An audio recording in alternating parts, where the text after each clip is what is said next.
Les ladies, aujourd'hui nous allons parler d'argent. Nous allons aborder le dossier financier numéro 7. Oui, on continue la série sur les dossiers financiers. Et quel est ce dossier financier numéro 7? Les riches s'associent aux gens positifs qui réussissent. Les pauvres s'associent aux gens négatifs qui ne réussissent pas. Ça fait mal, hein? On va parler de l'entourage aujourd'hui.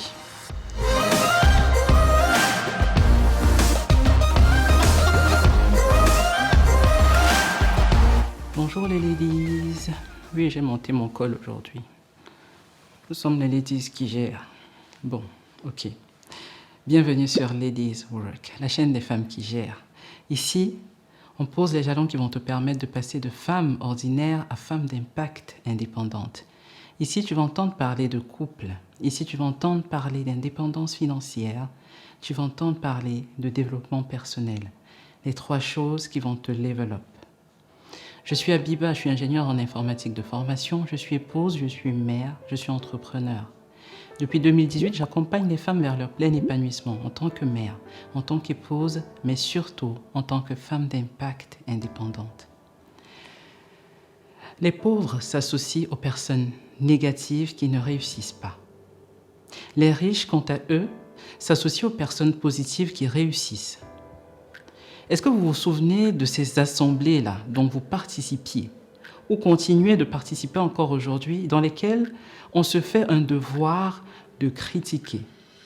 On passe des heures à ça, à se plaindre, à critiquer, à rabaisser les personnes qui sont en général meilleures que nous, financièrement ou en matière de développement personnel ou dans tout autre domaine. On critique. Ça vous donne un air de déjà-vu, n'est-ce pas?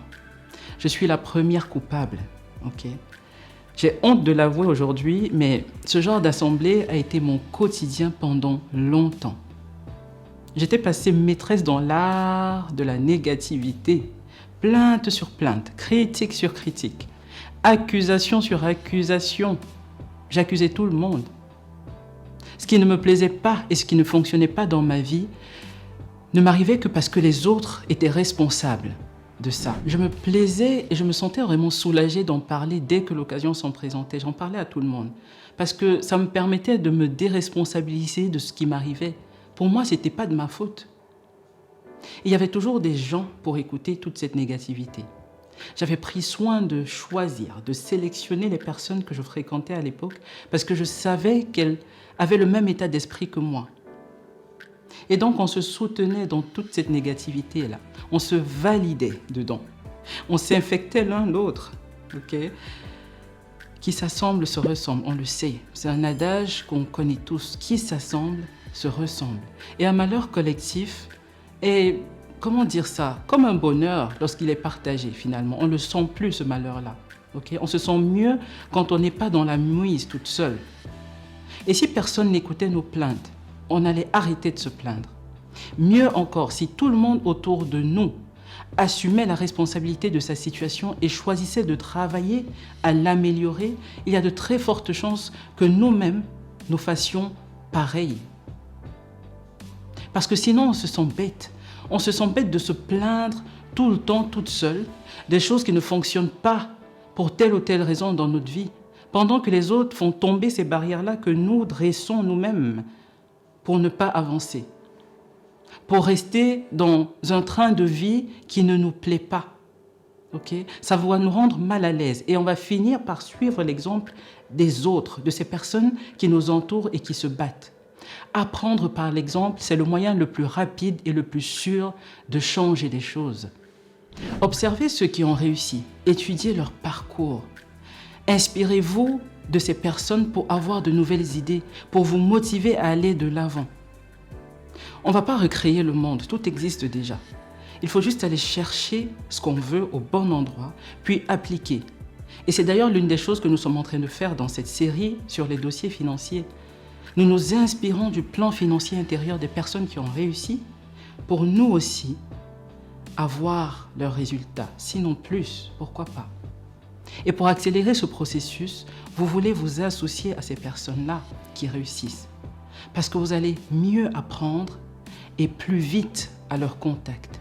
Vous savez, ces personnes qui vont vous tirer vers le haut, qui vont vous parler de séminaires, qui vont vous parler de livres qui changent une vie, qui vont vous parler des meilleures formations pour vous level up, qui vont vous parler des podcasts éducatifs. Ces personnes qui sauront vous prodiguer des conseils utiles à votre développement personnel. Des conseils qui valent beaucoup d'argent, beaucoup de milliers d'euros, pourquoi pas. Ces personnes qui vont vous présenter d'autres sommités plus inspirantes encore dans le développement personnel. On veut s'entourer des personnes qui vont nous dire « Ok, tu as échoué sur ce coup-ci, mais qu'est-ce que tu as retenu de cet échec qui va te faire réussir au prochain essai ?»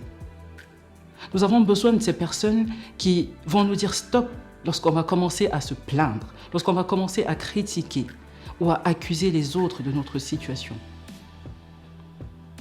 On ne veut pas s'associer aux personnes qui vont nous décourager à chaque fois qu'on va leur parler d'un projet qu'on veut lancer, qui vont nous décourager à chaque fois qu'on aura quelque chose de concret, qui vont nous parler du dernier film qui vient de sortir, de la dernière série ou du dernier clip qui cartonne dans les bacs, qui vont nous proposer tout le temps de nous emmener en boîte de nuit, qui ne seront même pas en mesure de nous donner un seul conseil, qui vont nous level up.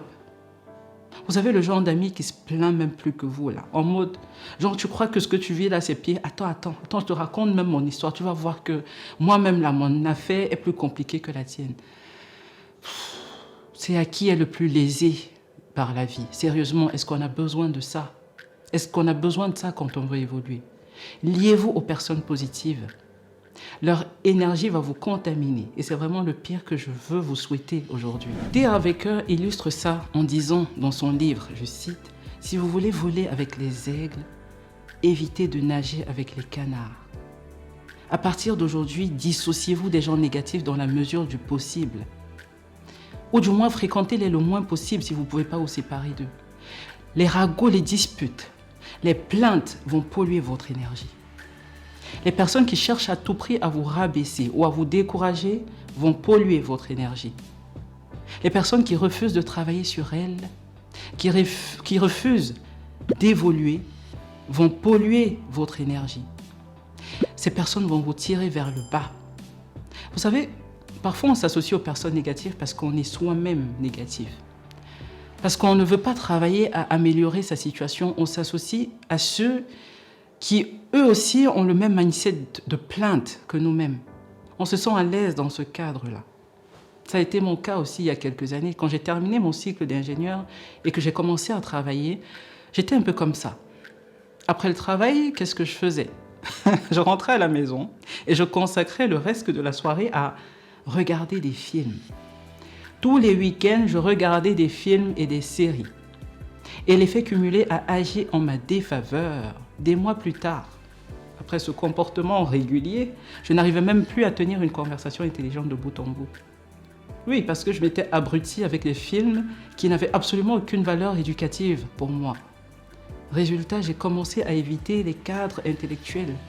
Vous connaissez ces collègues-là qui sont cultivés et qui ont des conversations pertinentes, enrichissantes, genre la dernière chose qui s'est passée, mais voilà, tout le monde en parle, les grandes personnes en parlent. Parce que je ne voulais pas me sentir bête. Je ne me sentais pas à la hauteur. Et c'est ce que j'étais devenue. Je n'étais pas du tout utile à ce moment-là parce que j'avais abandonné toute nourriture intellectuelle. Donc j'allais au café à la pause déjeuner avec des collègues qui étaient moins futés, avec qui on critiquait, on parlait de sujets banals, jusqu'à ce que j'en ai eu marre et que j'ai décidé de me reprendre en main et de faire à nouveau jouer l'effet cumulé en ma faveur. J'ai repris la lecture des livres intéressants. J'ai commencé à écouter des audios et des vidéos éducatives et je peux vous assurer que ça a changé la donne. Comme toujours, avant de terminer cette vidéo, nous allons voir les actions qu'il faut mettre en place pour intégrer ce dossier financier dans votre esprit, dans votre plan financier intérieur. Et ne négligez pas ces actions parce que ce dossier financier est extrêmement important.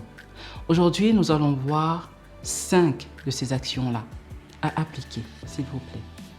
La première action, vous devez vous inspirer des personnes qui ont eu des résultats fulgurants, qui ont eu des réussites fulgurantes dans l'histoire, et ce, en lisant leur biographie. C'est aussi simple que ça, on trouve ça partout, sur Internet, dans les bibliothèques. La lecture. Deuxième point, Arrêtez de consacrer tout votre temps libre aux activités qui ne vous font pas vous améliorer au quotidien. Arrêtez les films, arrêtez les séries, ou du moins diminuez la fréquence et remplacez-les par du contenu éducatif. Et Dieu sait qu'il y en a à foison sur Internet. Identifiez les personnes négatives, ça c'est le troisième point. Identifiez ces personnes négatives dans votre entourage et éloignez-vous d'elles progressivement. Ou fréquentez-les le moins possible si vous ne pouvez pas vous en détacher complètement. C'est très important ce point. La quatrième action, c'est que si vous n'avez pas la possibilité d'avoir un mentor physique, parce qu'il faut en avoir un, alors trouvez-vous-en des mentors virtuels. Il y a des centaines et des centaines de chaînes YouTube pour ça. Il y a des livres pour ça. Choisissez les mentors qui vous parlent le plus et commencez à les suivre.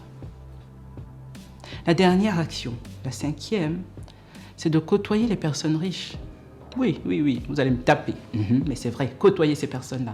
Allez au gala, allez à l'opéra. Prenez des cafés dans des hôtels huppés de votre ville.